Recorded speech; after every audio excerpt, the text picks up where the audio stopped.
सम्मानीय मंच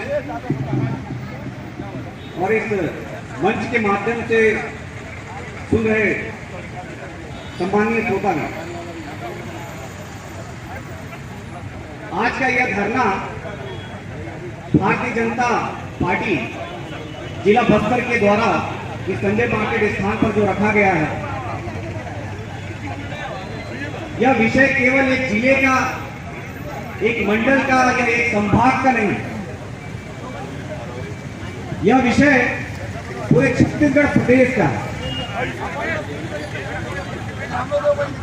वर्तमान में जो छत्तीसगढ़ की सरकार है,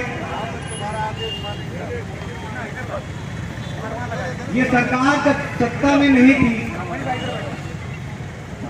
जब हमारी सरकार भारतीय जनता पार्टी की सरकार इस छत्तीसगढ़ में थी, तो चुनाव से पूर्व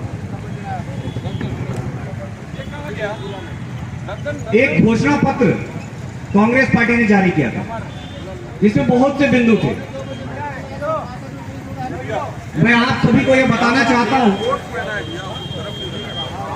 कि केवल छत्तीसगढ़ नहीं बल्कि पूरे भारत में हमारे यहाँ गंगा जल, गंगा माता के नाम से हम जिनको संबोधित करते हैं, ऐसे गंगा माता को अपने हाथों में रखकर इन्होंने सौगंध खाया था,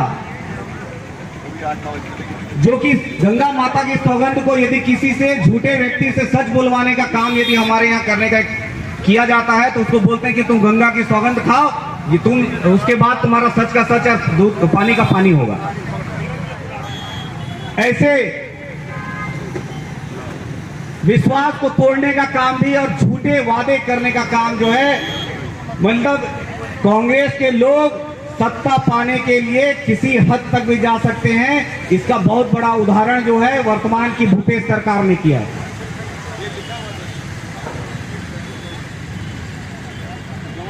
शराबबंदी का केवल नारा देकर इन्होंने छत्तीसगढ़ को ठगा। इन्होंने कहा कि हमारी सरकार आएगी, कुछ ही दिनों में हम पूरे छत्तीसगढ़ में शराब को पूर्णतः बंद करेंगे। धोखे में भी आए, छत्तीसगढ़ की जनता ने उनके ऊपर विश्वास भी किया, इनके झूठे वादों के ऊपर। और आज सत्ता में आसीन होने के बाद जब शराबबंदी के लिए भारतीय जनता पार्टी के लोग जगह जगह पर जब उनसे डिमांड करने लगे कि आप सत्ता में आ गए हैं, आप शराबबंदी का आपने जो बात किया था, जो विश्वास दिलाया था, उसे पूरा करिए, तब ये कहते हैं कि हमने टीम गठित की है, वो टीम तय कर रही है, वो बिहार जा रही है उनका मॉडल देखने। तो कभी ये बताते हैं कि हम अभी यहाँ पे कमेटी बना दी है, वो तय करेगी, कि जनता से पूछ रहे हैं कि बंद करना चाहते कि। अरे बेवकूफ बनाना छोड़िए, जनता ने आपको वोट ही इस कारण दिया था क्योंकि आप शराबबंदी करेंगे। आप किससे पूछने का, आप ढकोसला और दिखावा करने का दिखा रहे हैं।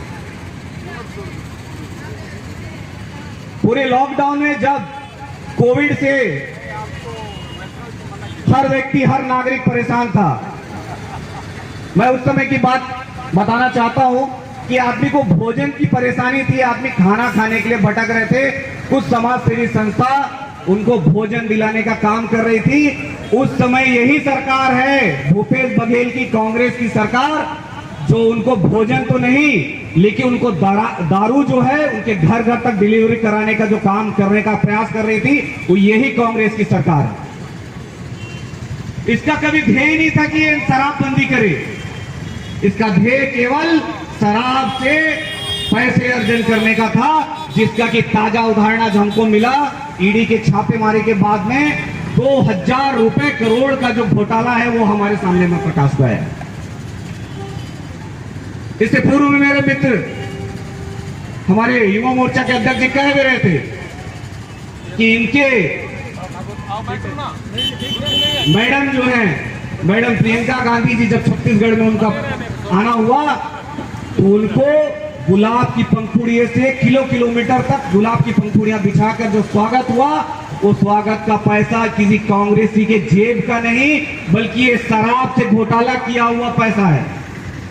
इस 2000 करोड़ के शराब घोटाले का पैसा है। ये पैसा अवैध रूप से कमाया हुआ है। यदि नियमतः शराब की बिक्री होती तो इससे जो राजस्व मिलता, आज हमारे सड़क में चाहे हमारे बेरोजगार युवा, मैं युवा भी हूँ, बेरोजगार युवाओं को जो छलने का काम आज वर्तमान में कांग्रेस की सरकार कर रही है, इस कांग्रेस की सरकार को उन युवाओं को 2500 रुपए भत्ता के हिसाब से आज 1,30,000 रुपए दे दिया होता, लेकिन उन्होंने ऐसा नहीं किया। वो 1,30,000 रुपए बेरोजगारी भत्ता देने की बात नहीं कर रहे हैं, वो युवाओं को छलने के लिए आज 2500 रुपए हम आज से देंगे और पूरे अपात्रों की सूची बनाकर सामने ला के रख दिए हैं। ये भी उनका एक चुनावी घोषणा का एक वादा था। आज शराबबंदी से जिस तरीके से इन्होंने लूटा है, तो इन सब के पेट में दर्द हो रहा है, ये फड़फड़ा रहे हैं, ये मीडिया से बात करके उल जुलूल की बात जरूर कर रहे हैं, लेकिन 2000 करोड़ का जब बात आया है तो उसमें पूरा दिख रहा है जनता को कि इसमें कितना बड़ा घोटाला है। इनकी मंशा ही नहीं थी कभी।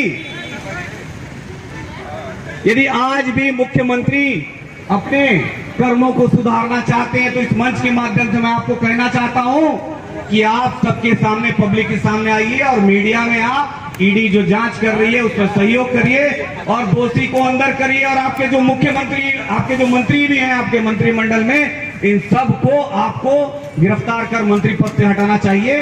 और यदि आप और ज्यादा अच्छा कार्य करना चाहते हैं तो मुख्यमंत्री से आपको तत्काल इस्तीफा देना चाहिए। गांव आते ही आपको याद आ रहा है कि आप आंगनबाड़ी कार्यकर्ताओं के लिए कुछ करें, आप रसोइया के लिए कुछ करें, आप कर्मचारियों के लिए कुछ करें, ये केवल दिखावा है। आपने वैकेंसी निकाली है 12,000, आपने कुछ स्पष्ट ही नहीं किया उस वैकेंसी में क्या है। पूरे छत्तीसगढ़ में 2 संभाग की आपने वैकेंसी निकाली है, उन व्याख्याताओं में एक भी आप वर्गवार देखेंगे तो जनरल का एक भी पोस्ट नहीं है। ये आम युवा बात कर रहा है, चर्चा कर रहा है, ये आपका ढकोसला है। आप छलना चाहते हैं कि चुनाव आ गया, मैं युवाओं को रोजगार का दिखावा करके इनसे वोट ले लूंगा। लेकिन भूपेश बघेल जी, आपको युवा समझ चुके हैं कि आप ना बेरोजगारी भत्ता देंगे ना रोजगार देंगे, क्योंकि आपकी मंशा ही नहीं है रोजगार देने की। केवल आप होर्डिंग में लगाते हैं कि हमने 5 लाख रोजगार दे दिया, लेकिन जब विधानसभा में बात करते हैं तो 1000 लोगों की गिनती भी आप नहीं दिखा पाते हैं। ये इससे